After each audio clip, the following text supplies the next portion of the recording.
الحمد لله وكفى وسلام على عباده الذين اصطفى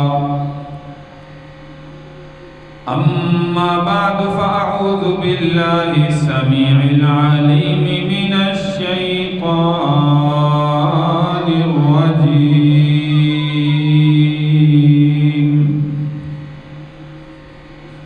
بسم الله وببسم عرش كتاب الله الرحمن الرحيم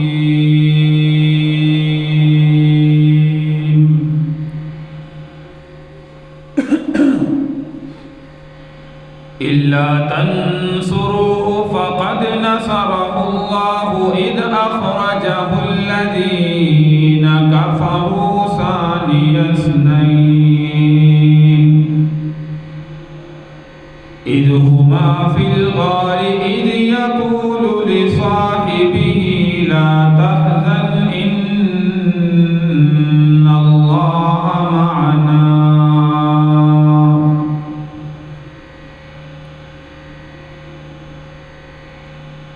صدق الله مولانا العظيم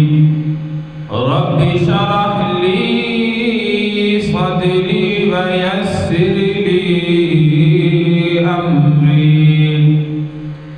واحلل عقدة من لساني يفقه قولي رب زدني علما رب زدني علما رب زدني علما سبحانك لا علم لنا إلا ما علمتنا إنك أنت العليم الحكيم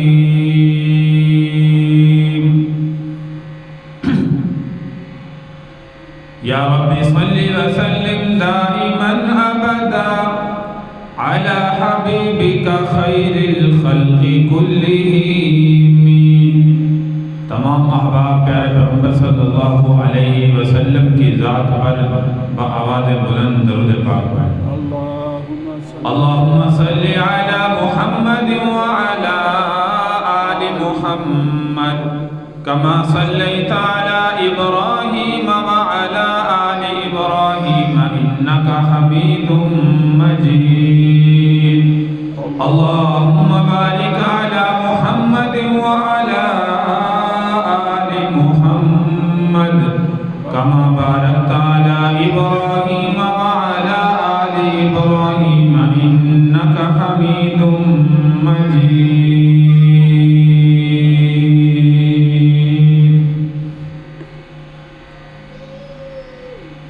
کہ محمد سے وفا تو نے تو ہم تیرے ہیں کہ محمد سے وفا تو نے تو ہم تیرے ہیں یہ جہاں چیز ہے کیا لوح و قلم تیرے ہیں وہ معزز تھے زمانے میں مسلمان ہو کر ہم ذلیل و خوار ہوئے تارک قرآن ہو کر قابل صدر احترام سامعین کرام بزرگوں دوستوں پردہ نشین ماں بہنوں جمادی الثانی کا مہینہ چل رہا ہے 22 جمادی الثانی خلیفہ اول بلا فصل سیدنا صدیق اکبر رضی اللہ تعالی عنہ کی وفات مبارکہ کا دن ہے آپ رضی اللہ تعالی عنہ کی پوری زندگی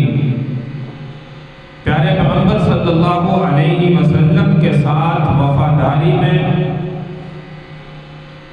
چاہے کوئی بھی لمحہ ہو دنیا کے اندر مشکلات کا ہو آسانیوں کا ہو ہر مشکل مرحلے میں پیارے پیغمبر صلی اللہ علیہ وسلم کا ساتھ دینے والے اور مردوں میں سب سے پہلے اسلام میں داخل ہونے والی شخصیت خلیفہ اول بلا فصل سیدنا صدیق اکبر رضی اللہ تعالی عنہ کی ذات مبارکہ ہے۔ آپ رضی اللہ تعالی عنہ ہجرت کا سفر ہو یا مکہ مکرمہ کے اندر کفار کی تکلیفیں پیارے پیغمبر صلی اللہ علیہ وسلم پر تمام تر مشکلات، تمام تر ماریں، تمام تر مشقتیں اپنے اوپر جھیلنے والے، اپنے اوپر ڈالنے والے وہ ذات سیدنا صدیق اکبر رضی اللہ تعالی عنہ کی ہے۔ ہجرت کے سفر میں دیکھیے کہ آپ رضی اللہ تعالی عنہ اپنے گھر کے اندر جو ہے وہ تشریف فرما ہے۔ پیارے پیغمبر صلی اللہ علیہ وسلم نے اپنے بستر مبارک پر خلیفہ چہارم دماد رسول سیدنا علی المرتضی شیر خدا رضی اللہ تعالی عنہ کو بلوایا اور بلا کر فرمایا کہ علی، یہ فلاں فلاں میرے پاس مکہ کے لوگوں کی امانتیں ہیں، یہ تم نے مکہ کے اندر صبح کو تمام کفار کے جو ہے وہ سپرد کر دیا، یہ تمہاری ذمہ داری ہے۔ فرمایا یا رسول اللہ، آپ لوگوں کی امانتیں تو میرے سپرد کر رہے ہیں، آپ اللہ کی امانت ہیں، آپ کا کیا بنے گا؟ تو فرمایا میری فکر نہ کرو، میری ذمہ داری اللہ نے اپنے حکم سے وہ سیدنا صدیق اکبر رضی اللہ تعالی عنہ کے حوالے کی ہے۔ پیارے پیغمبر صلی اللہ علیہ وسلم کے اس گھر کے باہر جہاں سے آپ نے ہجرت کا سفر شروع کرنا تھا، یاد رکھیے کہ 100 مشرک، 100 کافر تلواریں ہاتھ میں لہرا کر رات کو کھڑے ہیں کہ یہاں سے محمد الرسول اللہ، سب کہہ دو صلی اللہ علیہ وسلم نے رات کو نکلنا ہے۔ جیسے ہی گھر سے نکلیں گے نعوذ باللہ ہم محمد الرسول اللہ صلی اللہ علیہ وسلم کو قتل کر دیں۔ اب یہ 100 بڑے بڑے کافر اور کفار کے سردار سمجھیے پیارے پیغمبر صلی اللہ علیہ وسلم کے گھر کے باہر جو ہے وہ سارے کھڑے ہیں، ہاتھ میں تلواریں لے کر کھڑے ہیں۔ اب یہاں پہ بات سوچنے کی یہ کہ قتل کرنے کے لیے تو ایک بھی کافی تھا، یہ 100 بندے جو ہے وہ اللہ کے نبی کے گھر کے باہر کیسے آئے؟ تو یاد رکھیے کہ دار الندوہ میں کفار نے مشورہ کیا، اگر ایک بندہ، 2 بندے، 3 بندے قتل کریں گے تو پھر پتہ چلے گا کہ فلاں قبیلے کا بندہ تھا جس نے قتل کیا، تو اس قبیلے پر انگلی اٹھ جائے گی۔ ہم سارے قبیلوں کا ایک ایک بندہ جائے گا، جب سارے مل کے یہ کام کریں گے تو ہمارے اوپر کوئی انگلی اٹھانے والا نہیں ہوگا اور کہیں گے کہ سارے مکہ نے جو ہے وہ اللہ کے نبی کے ساتھ یہ معاملہ کیا۔ اب یہ تو دیکھیے کہ دنیا میں جو اپنے آپ کو طاقتور سمجھتے ہیں کہ آج ہم نعوذ باللہ محمد الرسول اللہ صلی اللہ علیہ وسلم کو قتل کر دیں گے، یہ ان کا مشورہ ہو چکا ہے اور 100% وہ سوچ رہے ہیں کہ آج جو ہے وہ نعوذ باللہ اللہ کے نبی قتل ہو جائیں گے، ہمارے ہاتھوں سے نہیں بچیں گے۔ لیکن یہ زمین میں طاقتور لوگوں کا مشورہ ہے، ادھر میرا اللہ بھی ایک ذات ہے جس نے ان کافروں کو بھی پیدا کیا، ہمیں بھی پیدا کیا، ساری انسانیت کو پیدا کیا۔ یاد رکھیے وہ جو سوچتا ہے، جو ارادہ کرتا ہے ساری دنیا ایک طرف ہو جائے، لیکن ہوتا وہی ہے جو میرا اللہ چاہتا ہے۔ یہاں پہ اللہ تبارک و تعالیٰ نے اپنے محبوب کی حفاظت کر کے دکھلائی۔ کلام مجید میں اللہ کہتے ہیں وَمَكَرُوا وَمَكَرَ اللَّهُ وَاللَّهُ خَيْرُ الْمَاكِرِينَ۔ ایک دنیا میں تدبیر کرنے والے ہیں، مشورہ کرنے والے ہیں، اور ایک اللہ کی تدبیر ہے۔ فرمایا واللہ خیر الماکرین، اللہ کی تدبیر، اللہ کا مشورہ، اللہ کا ارادہ جو ہے وہ سب سے بہترین جو ہے وہ ارادہ ہے۔ اسی لیے کہا جاتا ہے کہ اللہ تبارک و تعالی جو کچھ چاہتے ہیں وہی ہوتا ہے۔ انسان دنیا میں سوچتا کچھ اور ہے، لیکن جب عملی زندگی میں کرتا ہے وہ عمل نہیں ہوتا، تو ہوتا وہی ہے جو اللہ کی ذات چاہتی ہے۔ تو اللہ تبارک و تعالی اپنے محبوب پیارے پیغمبر صلی اللہ علیہ وسلم کی حفاظت کرنا چاہتے ہیں۔ دنیا کی طاقت اللہ کے نبی کو قتل کرنا چاہتی ہے۔ 100 تلواریں ہاتھ میں لے کر 100 کفار کے سردار گھر کے باہر موجود ہیں، لیکن جب اللہ کے محبوب صلی اللہ علیہ وسلم نے خلیفہ چہارم سیدنا علی المرتضی شیر خدا رضی اللہ تعالیٰ عنہ کو بلوایا، فرمایا یہ فلاں کی امانت، یہ فلاں کی امانت، یہ فلاں کی امانت، یہ صبح کو ان کفار کے حوالے کر کے تو بھی فرمایا کہ ہجرت کر کے جو ہے وہ مدینہ میں تشریف لے۔ اپنے بستر پر سلایا،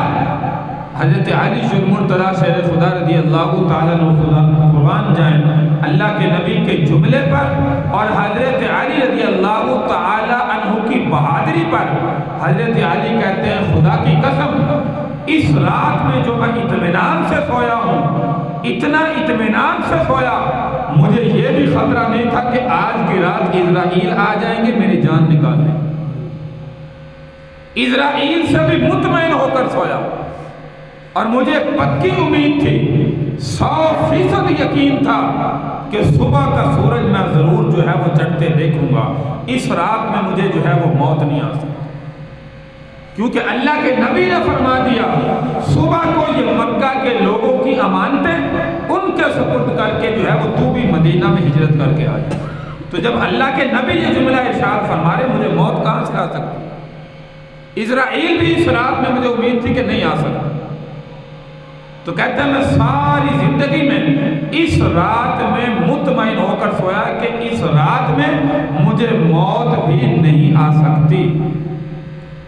تو پیارے پیغمبر صلی اللہ علیہ وسلم صبح کے وقت جو ہے وہ تہجد کے وقت اپنے گھر مبارک سے نکلے ہیں۔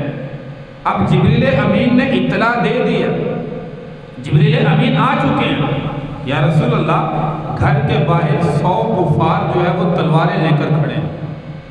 اور وہ آپ کو قتل کرنا چاہتے ہیں۔ اللہ کے محبوب صلی اللہ علیہ وسلم بڑے مطمئن ہو کر نکلتے ہیں اور اللہ کی طرف سے جبریل امین نے فرمایا کہ آپ کے دست مبارک جو ہے وہ اپنے ہاتھ سے نیچے سے مٹی اٹھائیں۔ زمین کی طرف اپنا ہاتھ اللہ کے محبوب لے گئے اور مٹی اٹھائی، ہوا میں اچھالی، فرمایا وَجَعَلْنَا مِن بَيْنِ أَيْدِيهِمْ سَدًّا وَمِنْ خَلْفِهِمْ سَدًّا فَأَغْشَيْنَاهُمْ فَهُمْ لَا يُبْصِرُونَ۔ مٹی پھینکی، اللہ نے ان تمام تر کفار کو جو ہے وہ نابینا اور اندھا کر دیا۔ اللہ کے نبی صلی اللہ علیہ وسلم ان کفار کے درمیان سے نکل کے ابو بکر کے دروازے پر جو ہے وہ تشریف لے جا رہے ہیں۔ کسی کافر نے راستے میں دیکھا ہوگا، جب آئے دیکھا کہ سارے کافر کافی دیر کے بعد جب صبح ہونے کے قریب ہو گئے، کہا کیسے کھڑے ہو؟ ہم اللہ کے نبی کو قتل کرنے کے ارادے سے کھڑے ہو کر پاگل ہو، یہ کیسے کھڑے ہو تم؟ اللہ کے نبی تو کب سے جو ہے وہ یہاں سے چلے گئے۔ کہا ہو ہی نہیں سکتا، ہم تو ساری رات ہو گئے یہاں پہ کھڑے ہیں، انتظار میں کھڑے ہیں، یہ کیسے ہو سکتا ہے کہ اللہ کے نبی یہاں سے چلے گئے؟ وہ کہنے لگا کہ میں نے اپنی آنکھوں سے دیکھا ہے، تم تو پاگل ہو، یہاں پہ کھڑے ہو، ساری رات گزار دی، تمہیں پتہ ہی نہیں چلا کب چلے گئے۔ تو یہ میرے بھائی اللہ کے تدبیر کے اندر اللہ کے نبی کی حفاظت مقرر تھی، اللہ نے حفاظت کر کے دکھلائی اور دنیا کی طاقتوں کو پیغام دیا کہ تم جو چاہتے ہو وہ کبھی نہیں ہوگا، اللہ کی ذات جو چاہتی ہے ہو کر جو ہے وہی رہتی ہے۔ یہاں پہ عقیدہ توحید اپنا مضبوط کریں کہ سب کچھ اللہ سے ہونے کا یقین اور مخلوق سے کچھ بھی نہ ہونے کا یقین ہمارے دلوں کے اندر جو ہے وہ ہونا چاہیے۔ جو ہمارے تبلیغی جماعت والے اکثر یہ جملہ ہر بیان میں کہتے ہیں، سب کچھ اللہ سے ہونے کا یقین، یہ ہے اللہ کے حکم میں، اللہ کی مشیت میں، اللہ کے خزانے میں، اللہ کے ارادے میں پیارے پیغمبر صلی اللہ علیہ وسلم کی حفاظت مقرر تھی۔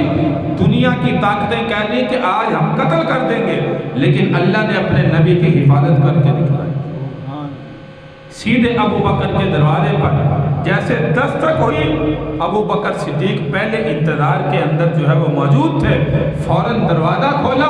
حضرت ابو بکر صدیق رضی اللہ تعالیٰ عنہ کہتے ہیں کہ مجھے پہلے پیغام نہیں ملا تھا، لیکن ایک اللہ کی طرف سے کنیکشن ہوتا ہے، اللہ کی طرف سے ایک آواز ہوتی ہے۔ صدیق اکبر رضی اللہ تعالیٰ کہتے ہیں کہ مجھے پہلے سے انتظار تھا کہ شاید اللہ کے نبی میرے دروازے پر آج آئیں گے اور دستک دیں گے۔ جیسے ہی اللہ کے نبی نے دستک دی، صدیق اکبر رضی اللہ تعالیٰ نے فوراً دروازہ کھولا، یا رسول اللہ حکم کیجئے۔ اللہ کے نبی نے فرمایا ابھی ابھی ہم نے مکہ کو چھوڑ کے مدینہ میں جو ہے وہ ہجرت کر اور پہلے سے انتظام کیا ہوا۔ صدیق اکبر رضی اللہ تعالیٰ گھر میں جو بھی جمع شدہ پونجی تھی، یاد رکھیے کہ وہ اپنے پاس رکھ لی کہ راستے میں کوئی بھی ضرورت پڑ سکتی ہے۔ ابو قحافہ آپ کا والد اس وقت جو ہے وہ نابینا ہو چکا تھا، آنکھوں سے دیکھ نہیں سکتا تھا۔ وہ کہنے لگا کہ ابو بکر صدیق جو ہے وہ گھر سے چلے گئے۔ بیٹیوں نے کہا جی چلے گئے۔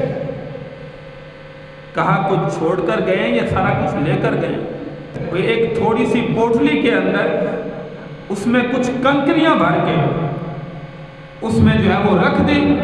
اور دادا کا ہاتھ جو ہے وہاں پہ لگوایا۔ کہا کہ شکر ہے کہ ابو بکر گھر میں کچھ چھوڑ کر گیا، سارا کچھ لے کر نہیں گیا۔ حالانکہ وہ تو سارا کچھ پیسے جو بھی اشرفیاں وغیرہ تھی وہ لے کر چلے گئے تھے۔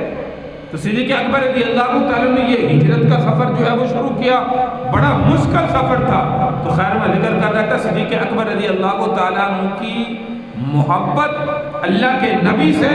ساری زندگی کیسے ساتھ دیا۔ سفر ہجرت کے اندر بھی آپ کبھی آگے چلتے، کبھی پیچھے چلتے، کبھی دائیں چلتے، کبھی پیچھے چلتے۔ تو اللہ کے محبوب صلی اللہ علیہ وسلم نے فرمایا ابو بکر یہ مجھے سمجھ نہیں آ رہی، تم کبھی میرے آگے چلتے ہو، کبھی پیچھے چلتے ہو، کبھی دائیں بائیں چلتے ہو۔ تو صدیق اکبر رضی اللہ تعالیٰ نے فرمایا یا رسول اللہ جب مجھے خطرہ ہوتا ہے کہیں دشمن جھاڑیوں میں چھپ کر نہ بیٹھا ہو، آپ کے آگے سے حملہ نہ کر دے تو میں آگے ہو جاتا ہوں، حملہ تلوار کا تیر کا جو بھی ہو ابو بکر کے سینے پر ہو، میرے نبی کو خراج میں نہ آئے۔ جب پیچھے سے خطرہ ہوتا ہے پیچھے ہو جاتا ہوں، دائیں سے خطرہ ہوتا ہے دائیں طرف ہو جاتا ہوں، بائیں سے خطرہ ہوتا ہے بائیں طرف ہو جاتا ہوں، صرف آپ کی حفاظت کے لیے ایسا ہے۔ اور جب غار ثور پر چڑھنے لگے، یاد رکھیے اللہ کے محبوب صلی اللہ علیہ وسلم کو صدیق اکبر رضی اللہ تعالیٰ عنہ نیچے بیٹھے، اللہ کے نبی کو اپنے کندھوں پر بٹھایا۔ غار ثور کی چڑھائی کتنی ہے، یہ حجاج کرام اور جو عمرہ کرنے گئے ہیں، اللہ زندگی میں بار بار ہمیں حج اور عمرہ کی سعادت کی توفیق عطا فرمائے۔ کتنی بلند پہاڑی ہے، اس پر چڑھنا اکیلے آدمی کا جو ہے وہ بس کی بات نہیں ہے، لیکن یہاں پر دیکھیے صدیق اکبر رضی اللہ تعالی عنہ نے اپنے محبوب کو کندھوں پر بٹھایا اور بٹھا کر جو ہے وہ اکیلے جو ہے وہ چڑھائی پر چڑھے، غار ثور کے دروازے تک پہنچے اور اس کے بعد وہاں پہ کھڑا فرمایا یا رسول اللہ آپ یہاں پہ کھڑے ہو، میں اندر جا کے پہلے دیکھتا ہوں کوئی زہریلی چیز موجود ہے۔ اس غار ثور کے اندر جو بھی سوراخ تھے اپنے جسم سے قمیض اتاری، جبہ اتارا، پھاڑ پھاڑ کر اس کو جو ہے وہ بند کیا، پگڑی اتاری، پھاڑ پھاڑ کر جو ہے وہ بند کیا اور ٹکڑے کر کر کے ایک سوراخ جو ہے وہ بعد روایت میں آتا 2 سوراخ بچے، ان دونوں پر اپنے پاؤں کی ایڑیاں رکھی اور اس طرح جو ہے وہ بیٹھ گئے۔ پھر فرمایا اللہ کے محبوب اندر تشریف لے آئیے، میں نے ساری غار صاف کر دی۔ اور یہاں پہ عجیب معاملہ دیکھیے، یہ تو ایک محبت کی مثال تھی نا، جہاں پہ بندہ اکیلا بلند پہاڑی پر نہیں چڑھ سکتا، صدیق اکبر اللہ کے نبی کو کندھوں پر اٹھا کر لے گئے۔ ابو جہل صبح کے وقت جب سورج نکل آیا، ڈھونڈتا ڈھونڈتا ابو بکر کے دروازے پر پہنچا، کہ ابو بکر کے دروازے پر جاتے ہیں، ابو بکر جہاں پہ ہوگا وہی محمد رسول اللہ۔ یہ اس وقت کا کافر بھی جانتا تھا، اس وقت کے مشرک بھی جانتے تھے کہ جہاں سے ابو بکر برآمد ہوا وہیں پر اللہ کے نبی جو ہے وہ ہمیں مل جائے۔ تو دروازہ کھٹکایا، حضرت اسماء رضی اللہ تعالیٰ عنہ آپ کی بڑی بیٹی تشریف لائی۔ کہا ابو بکر کہاں ہے؟ فرمایا جہاں جانا تھا چلے گئے۔ کہاں چلے گئے؟ کہا جہاں جانا تھا۔ اب دیکھیں یہ راز چھپایا، اللہ کے نبی اور ابو بکر کا سفر یہ صرف حضرت علی جانتا ہے اور ابو بکر کا خاندان جانتا ہے، اور مکہ کے کسی کی کافر کو بھی، کسی انسان کو خبر نہیں ہے کہ یہ دونوں جو ہے وہ کہاں پہ شریف لے گئے۔ تو حضرت اسماء رضی اللہ تعالی عنہ نے راز چھپایا، راز نہیں بتایا۔ اس جاہل نے، ابو جہل جاہلوں کے باپ نے حضرت اسماء کے رضی اللہ تعالیٰ عنہ کے چہرے پر زوردار نعوذ باللہ تھپڑ رسید کی، جس سے آپ کی کان کی بالی بھی گر گئی اور خون جاری ہو گیا۔ اتنا بڑا ظلم کیا۔ ابو بکر صدیق رضی اللہ تعالیٰ عنہ کو دوسرے دن غار ثور میں پتہ چلا، ہمارے جیسا ہوتا تو کہتا کہ فلاں ساتھی کی وجہ سے، یا ہم جس کی حفاظت کر رہے ہیں اس کی وجہ سے میرے گھر پر ظلم ہو رہا ہے، چھوڑ کے واپس آ جاتا کہ میں اس ظلم کو برداشت نہیں کر سکتا اور آگے مزید نہیں چل سکتا۔ لیکن یاد رکھیے ابو بکر صدیق رضی اللہ تعالی عنہ نے خود بھی قربان ہوئے، سارے خاندان کو اس قربانی پر جو ہے وہ پیچھے نہیں ہٹے، سفر کو ختم نہیں کیا۔ غلام ابو فہیرہ کی ڈیوٹی لگائی، تیرا کام روزانہ غار ثور کے قریب آ کے بکریوں کو چرانا ہے اور وہاں پر آ کر ہمیں جو ہے وہ دودھ مہیا کرنا ہے۔ یہی حضرت اسماء رضی اللہ تعالیٰ عنہ روزانہ گھر سے کھانا بنا کر غار ثور تک جاتی ہیں، غار ثور پر بلند پہاڑی پر چڑھتی ہیں اور غار ثور میں یہ 3 دن کھانا پہنچا کر جو ہے وہ واپس بھی آتی ہیں۔ ایک بچی دیکھیے اتنی بلند پہاڑی پر چڑھ رہی ہے اور روزانہ چڑھ رہی ہے، گھر سے کھانا بنا کر جا رہی ہے۔ تو میرے بھائی سارے کا سارا خاندان اللہ کے نبی کی محبت میں،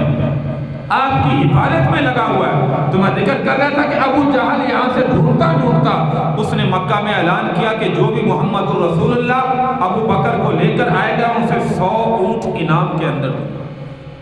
مکہ کے اندر یاد رکھیے سرخ اونٹ اس وقت ایک اونٹ ہے، جیسے آج کل ہماری پجارو گاڑی ہے جو 1.5 2 کروڑ 3 کروڑ کی گاڑی ہے، اتنی بڑی ملکیت سرخ اونٹ کی مکہ کے اندر اس وقت ہوتی تھی۔ اس نے کہا 100 اونٹ اس کو انعام کے اندر دوں گا۔ اب سارے کافر بھی دوڑ لگانی شروع کر دی، کہیں نہ کہیں سے سراغ مل جائے اور ابو جہل کو آگے بتا دے کہ ہم نے محمد الرسول اللہ اور ابو بکر صدیق رضی اللہ تعالی عنہ کو جو ہے وہ پکڑ لیا۔ اس میں سراقہ بن مالک کا بھی واقعہ گزشتہ آپ کے سامنے ذکر کیا ہو۔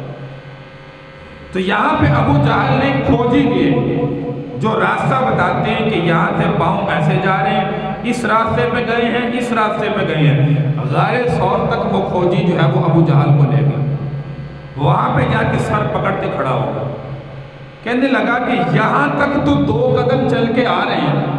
لیکن یہاں سے آگے سمجھ نہیں آ رہی، 1 پاؤں جا رہے ہیں، ایک بندے کے 2 پاؤں جا رہے ہیں، یہاں سے واپس بھی نہیں جا سکتا ایک بندہ، نہ کہیں اور پر گیا۔ اب یہاں سے آگے 1 بندے کے قدم ہے، یہاں تک جو ہے وہ 4 قدم 2 انسانوں کے ہیں، یہاں پہ مجھے جو ہے وہ کچھ سمجھ نہیں آ رہی کہ یہاں پہ آگے کیسے۔ ابو جہل نے کہا کہ میں نے تجھے پیسے دیے، پیسے دے کے میں تجھے لے کے آیا ہوں، یہاں سے آگے سوراخ نکال کے وہ کہاں پہ۔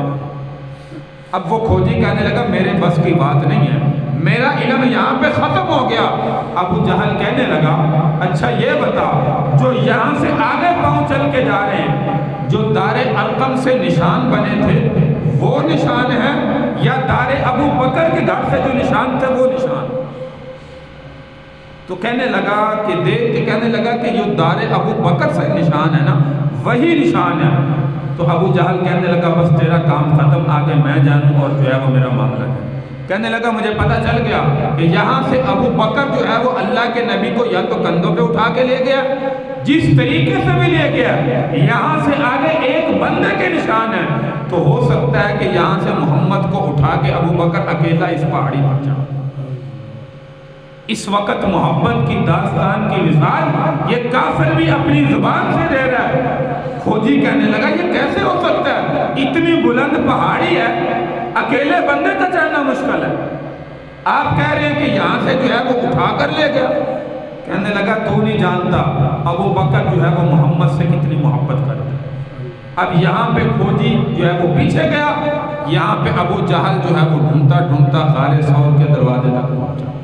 اللہ کے نبی بھی غار ثور میں موجود ہیں، ابو بکر صدیق رضی اللہ تعالی عنہ بھی موجود ہیں۔ یہاں پہ بھی دیکھیے جو پیچھے ایک مشورہ دار الندوہ میں کیا تھا کہ آج کی رات محمد رسول اللہ کو قتل کریں گے، وہ ناکام ہو گیا، اللہ نے وہاں سے بھی حفاظت فرمائی، اب یہاں پکڑنے کے لیے آئے ہیں۔ ابو بکر کہنے لگے اذ ہما فی الغار اذ یقول لصاحبہ لا تحزن ان اللہ معنا۔ اللہ نے پورا نقشہ غار ثور کا کلام مجید میں کھینچا، فرمایا الا تنصروه فقد نصرہ اللہ اذ اخرجہ الذین کفروا۔ ابو بکر کہنے لگا کہ جب کافر یہاں پہ ہمیں پکڑنے کے لیے آئے، اذ ہما فی الغار، جب ہم دونوں غار کے اندر تھے، اللہ کا قرآن جو ہے وہ گواہی دے رہا ہے، اذ یقول لصاحبہ، جب ایک ساتھی نے اپنے ساتھی سے کہا، یعنی محمد الرسول اللہ تھے، کہ یا رسول اللہ وہ کافر آ گئے ہیں، اب تو ہمیں پکڑ لیں گے۔ تو اللہ کے نبی صلی اللہ علیہ وسلم نے فرمایا لا تحزن ان اللہ معنا، اے ابو بکر غم نہ کر، اللہ کی مدد ہمارے ساتھ ہے، یہ کافر کچھ بھی نہیں کر سکتا۔ اب کافر دروازے پر کھڑے ہیں، کوئی کہنے لگا کہ غار ثور کے اندر گئے۔ اب پھر اللہ نے حفاظت ایسی فرمائی، غار ثور کے دروازے پر مکڑی نے پورے دروازے پر جالا تن دیا۔ اب جو اس میں بڑی عمر کے تھے وہ کہنے لگے کہ اگر اس میں داخل ہوتے تو یہ جالا ٹوٹ جاتا۔ اب یہ ساری باتیں اللہ کے نبی بھی اور ابو بکر صدیق رضی اللہ تعالی عنہ بھی یہاں پہ سن رہے ہیں، لیکن ان کو اندر کوئی نظر نہیں آ رہا۔ اللہ نے وہاں پہ پردہ حائل کر دیا، حالانکہ وہاں پہ کھڑے ہو کے بھی دیکھیں تو وہاں پہ جو ہے وہ اندر تک ساری نظر جاتی ہے، غار ثور کے اندر وہاں پہ ساری نظر جاتی ہے، لیکن اللہ نے جو جالا تھا نا، ایسا سمجھیے کہ درمیان میں پردہ حائل کر دیا، شیشہ حائل کر دیا، جس سے اندر والے انسانوں کو یہ کافر جو ہے وہ دیکھ نہیں سکتے۔ اور حدیث پاک کے اندر فرمایا یہاں پہ کبوتری نے انڈے بھی دیے، گھونسلہ بھی موجود تھا، اور یہاں پہ جالا بھی تنا ہوا، لیکن دیکھیے کہ یہاں پہ تو روزانہ حضرت اسما بھی آ رہی ہیں، کھانا لے کر آ رہی ہیں۔ عامر بن فہیرہ حضرت ابوبکر صدیق رضی اللہ تعالیٰ کا غلام سارا دن اسی پہاڑی پر بکریاں چراتا ہے، نیچے بکریاں چراتا ہے اور دودھ بھی دینے کے لیے آتا ہے۔ تو یہ جالا اللہ نے صرف حفاظت کے لیے، کہ جب کافر آئے تھے اسی وقت فوراً ایسا سمجھے کہ اللہ کی طرف سے حکمت تھی، معجزہ تھا، اللہ نے اپنے محبوب صلی اللہ علیہ وسلم کی حفاظت فرمائی۔ تو یہ سیدنا صدیق اکبر رضی اللہ تعالیٰ کو اللہ کے نبی نے فرمایا لا تحزن ان اللہ معنا، غم نہ کر، اللہ ہمارے ساتھ ہے۔ اللہ نے حفاظت کر کے دکھائی، وَمَكَرُوا وَمَكَرَ اللَّهُ وَاللَّهُ خَيْرُ الْمَاكِرِينَ۔ ایک دنیا کے کافر دنیا کی طاقت مشورہ کرتی ہے، تدبیریں سوچتی ہے، آج ہم یہ کریں گے، صبح کو یہ کریں گے، ایک اللہ کی تدبیر ہے، وَاللَّهُ خَيْرُ الْمَاكِرِينَ، اور بہترین تدبیر جو ہے وہ یاد رکھیے اللہ کی تدبیر۔ اللہ نے حفاظت کر کے دکھلائی،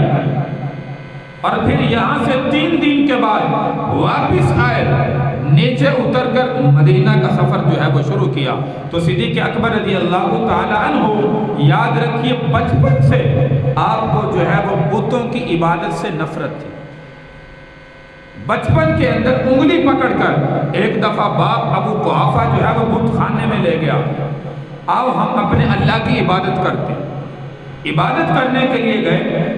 سیدنا ابو بکر صدیق رضی اللہ تعالیٰ عنہ بچپن کی عمر ہے، تو باپ عبادت میں مشغول ہوا، ابو بکر بت کے سامنے جا کر کہنے لگا کہ مجھے کھانے کی ضرورت ہے، کھانا دو۔ اب بت جو اپنے ہاتھ سے بنائے ہوئے وہ کچھ بولے تو کھانا دے۔ اللہ نے توحید کا ذہن شروع بچپن سے بنایا تھا۔ یاد رکھیے بچپن سے باپ کے گھر میں پیدا ہوئے، باپ جو ہے وہ کافر تھا، جوانی تک جب تک آپ نے کلمہ نہیں پڑھا تھے کفر کی زندگی میں، باپ کی معیت میں زندگی گزار رہے تھے، لیکن بت کے آگے ایک دن بھی اللہ کے محبوب کے اس ساتھی نے، یار غار نے جو ہے وہ کبھی سجدہ نہیں کیا۔ یہ سب سے پہلا مرحلہ ہے کہ بت خانے میں گئے ہیں، کہنے لگے مجھے کھانے کی ضرورت ہے، کھانا دو، مجھے پیاس لگی ہے، پانی دو، مجھے کپڑوں کی ضرورت ہے، کپڑے دو۔ اب بت آپ جانتے ہیں کہ وہ تو بول نہیں سکتے، تو سیدنا صدیق اکبر رضی اللہ تعالیٰ عنہ نے یہ 2-3 باتیں گفتگو کرنے کے بعد باپ سائڈ پہ عبادت میں مشغول ہے، بتوں کے آگے جھک رہا ہے، بتوں کی سجدہ کر رہا ہے، بتوں کے آگے عبادت کر رہا ہے، تو صدیق اکبر رضی اللہ تعالیٰ عنہ نے ایک جو ہے وہ ہاتھ میں جو ہے وہ سمجھے کہ وٹا لیا، جس کو ہم پنجابی میں وٹا کہتے ہیں، ایک روڑا اٹھایا، تو اٹھا کر کہنے لگا بت کو کہ اب اپنی عبادت کر کے دکھا۔ کہتے ہیں کہ وہ اتنی زور سے مارا کہ بت کے جو ہے وہ 2 ٹکڑے ہو گئے اور بت کے ٹوٹنے کی آواز آئی۔ کہنے لگا دیکھو اب آواز آئی نا تیرے ٹوٹنے کی۔ اب وہ زمین پہ گرا، جیسے باپ نے دیکھو وہ تو نے کیا کر دیا، کیا کر دیا۔ ابو بکر صدیق کو فوراً پکڑا، باغ سے باہر لے گئے، غصے ہوئے گھر میں لے گئے۔ ام الخیر آپ کی والدہ کا نام تھا، جا کر کہنے لگے تیرے بیٹے نے جو ہے وہ آج بہت بڑا کام کیا، مجھے بڑا غصہ ہے اس پر۔ کہنے لگا کیا کر دیا بتاؤ تو صحیح۔ تو باپ ابو قحافہ نے کہا کہ اس نے آج ہمارے بت کو توڑ دیا، ہم جس کی عبادت کرتے ہیں، جو ہمارا خدا ہے، جو ہمارا رب ہے، آج اس کو اس نے توڑ دیا، اتنا بڑا قدم اٹھایا اس نے۔ تو ماں نے جو ہے وہ فوراً سینے سے لگایا، فرمایا میں تجھے آج تک کہتی تھی کہ جب یہ پیدا ہوا تھا مجھے غیب سے ایسی آوازیں آئی تھی، تو ان آوازوں کو شیطانی وہم خیال کر رہا تھا، آج میں تجھے بتاتی ہوں کہ وہ آوازیں کیا تھی۔ کہنے لگی بتا کیا تھی؟ کہا آسمان سے غیب سے جب اس کی پیدائش ہوئی اسی وقت مجھے آوازیں آئی تھی، جس کا اردو کے اندر ترجمہ یہ ہے، کہنے لگے کہ غیب سے مجھے آوازیں یہ آئی تھی کہ یہ آج اس کی حقیقت اس بچے کی ہم تجھے بتاتے ہیں، یہ کوئی عام بچہ نہیں، یہ بچہ آج جو تیرے گھر میں پیدا ہوا ہے اس کی حقیقت یہ ہے کہ یہ بڑا ہوگا تو اس کے چرچے جو ہے وہ آسمان کے فرشتوں میں ہوں گے، اس کے چرچے آسمان کے فرشتوں میں ہوں گے۔ اسمہ فی السماء، اس کا نام آسمانوں میں صدیق ہوگا، اور ولی محمد صلی اللہ علیہ وسلم صاحب والرفیق، یہ دنیا میں محمد الرسول اللہ صلی اللہ علیہ وسلم کا پوری زندگی کا ساتھی بنے۔ یاد رکھیں اس وقت جو یہ واقعہ ہوا، ماں جو بتا رہی ہے اس کے والد گرامی کو کہ یہ بچہ جو ہے وہ عام بچہ نہیں ہے، اس لیے یہ بت کے آگے جو ہے وہ کیسے جھک سکتا ہے۔ اس وقت اللہ کے محبوب صلی اللہ علیہ وسلم حلیمہ سعدیہ کے پاس جو ہے وہ دودھ نوش فرمانے کے لیے اس کے گھر کے اندر جو ہے وہ موجود تھے۔ طائف سے کافی دور قبیلہ بنو سعد کے اندر اللہ کے محبوب صلی اللہ علیہ وسلم، ابھی چرچے عام دنیا میں نہیں ہوئے، ابھی تو بچپن کی زندگی تھی، ابھی نہیں پتا تھا کہ محمد رسول اللہ دنیا میں موجود ہیں، آ چکے ہیں اور مکہ کے اندر چرچا ہو چکا ہو۔ نہیں، یہ تو اللہ کے محبوب صلی اللہ علیہ وسلم جب بڑے ہوئے 40 سال کی عمر میں جب آپ کو نبوت عطا کی گئی، اس وقت جو ہے وہ آپ کا چرچا جو ہے وہ پوری دنیا کے اندر عام ہوا۔ تو فرمایا کہ یہ کوئی عام بچہ نہیں، یہ اس وقت مجھے آوازیں آئی تھی، تم ان کو شیطانی آوازیں خیال کرتے تھے۔ تو اس کے بعد باپ جو ہے وہ بت خانے میں صدیق اکبر کو جو ہے وہ نہیں لے گیا۔ یاد رکھیے یہ اللہ کے محبوب صلی اللہ علیہ وسلم نے جب سب سے پہلے تمام لوگوں کے سامنے کلمہ پیش کیا، فرمایا من قال لا الہ الا اللہ دخل الجنہ، قولوا لا الہ الا اللہ دخل الجنہ، اے لوگوں کلمہ پڑھ لو، فران کی چھوٹی پر کھڑے ہو کر جنت میں داخل ہو جاؤ گے۔ تو برادری کے لوگوں نے بھی جو ہے وہ انکار کیا۔ ابو بکر صدیق کی خدمت میں جب پیش کیا، سب سے پہلے فرمایا یا رسول اللہ میں فوراً جو ہے وہ بغیر سوچے سمجھے جو ہے وہ کلمہ پڑھا۔ دائرہ اسلام میں مردوں میں سب سے پہلے ایمان لانے والے یہ سیدنا صدیق اکبر رضی اللہ تعالی عنہ کی ذات مبارک، اور پوری زندگی آپ کے ساتھ مشکل مراحل میں، جب مکہ چھوڑنے سے پہلے مکہ میں اگر کافر اللہ کے نبی کو مارتے تکلیفیں دیتے، صدیق اکبر آ کر اللہ کے نبی کے پاس جو ہے وہ لیٹ جاتے، اپنی ساری اللہ کے نبی کی ماریں تکلیفیں مشقتیں اپنے اوپر لے لیتے اور کہتے کہ میں اللہ کے نبی کو اکیلا جو ہے وہ نہیں چھوڑ سکتا۔ اسی طرح یہ زندگی گزرتی رہی۔ پھر اعلان نبوت کے بعد بھی مدینہ میں ہجرت فرمائی، ہجرت کے بعد بھی مدینہ منورہ کے اندر ہر مشکل وقت میں اللہ کے نبی کا ساتھ تھا، اور قلیل عرصہ خلافت کے بعد تقریباً 2-2.5 سال کا عرصہ بنتا ہے، جب آخری لمحات آئے 22 جمادی الثانی کو، تو صدیق اکبر رضی اللہ تعالیٰ عنہ نے صحابہ کو جمع کیا، فرمایا میرے صحابہ جب میں وفات پا جاؤں سب سے پہلے میرے جسم کو اللہ کے نبی کے دروازے کے پاس رکھنا اور کہنا کہ اللہ کے محبوب ابو بکر آپ کے پاس دفن ہونے کی اجازت چاہتا ہے، اگر کوئی اجازت ملے اللہ کے نبی کے ساتھ روضہ رسول میں دفن کر دینا، اگر آواز نہ آئے اجازت نہ ملے تو پھر جہاں پہ عام مسلمان مدفون ہے وہیں پہ مجھے بھی دفن کر دینا۔ صحابہ سارے سوچ رہے تھے، حضرت عمر رضی اللہ تعالیٰ عنہ، حضرت عثمان غنی علی المرتضیٰ، بڑے بڑے قبائل صحابہ موجود ہیں، وہ سارے اپنے دماغ میں سوچ رہے تھے یہ کیسے ہو سکتا ہے کہ صدیق اکبر ایسے الفاظ کہہ رہے ہیں، ہمیں حقیقت جو ہے وہ نہیں لگتی۔ لیکن جب آپ وفات پا گئے، 4 پائی کو اللہ کے نبی کے روضہ رسول کے دروازے کے پاس رکھا گیا اور فرمایا یا رسول اللہ آپ کا ساتھی ابو بکر یہاں پہ دفن ہونے کی اجازت چاہتا ہے۔ یاد رکھیے سارے صحابہ نے اپنی آنکھوں سے یہ منظر دیکھا کہ خود بخود روضہ رسول کا تالا کھلا، خود بخود جو ہے وہ دروازہ کھلا اور یہ آواز آئی ادخلوا الی الحبیب، حبیب کو حبیب کے ساتھ جو ہے وہ ملا دیا جائے۔ صحابہ اتنے متعجب ہوئے، ہم تو مذاق سمجھ رہے تھے، ہم تو ابو بکر صدیق کی بات کو کوئی اہمیت نہیں دے رہے تھے، یہ تو حقیقت ہو گئی کہ جیسے ابو بکر صدیق رضی اللہ تعالیٰ نے فرمایا تھا ہم نے 4 پائی کو رکھا اور یہ جملہ کہا، خود بخود ہماری آنکھوں کے سامنے دروازہ کھلا اور خود بخود جو ہے وہ آواز آئی۔ اسی لیے یاد رکھیے اللہ کے نبی کے ساتھ دائیں طرف سیدنا صدیق اکبر رضی اللہ تعالی عنہ کی اس کے بعد قبر کشائی کی گئی اور وہاں پہ سیدنا صدیق اکبر رضی اللہ تعالی عنہ کو جو ہے وہ دفن کیا۔ آج بھی روضہ رسول کے اندر تینوں ساتھی جو ہے وہ مدفون ہیں،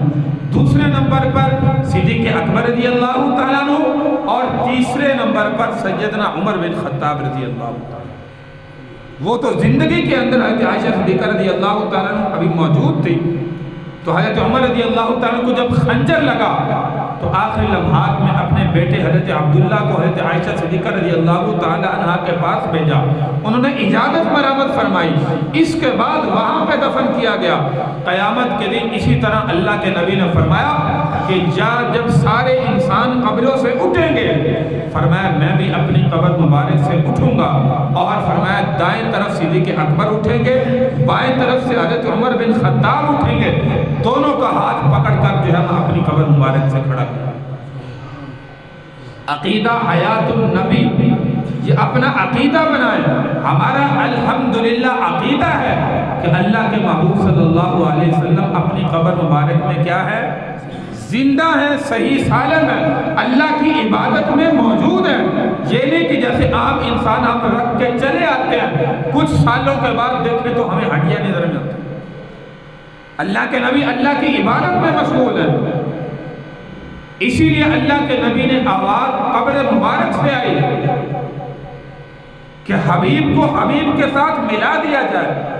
اسی لیے صدیق اکبر رضی اللہ تعالیٰ کو روضہ رسول میں دفن کیا گیا. اور یہاں پہ ہمارا عقیدہ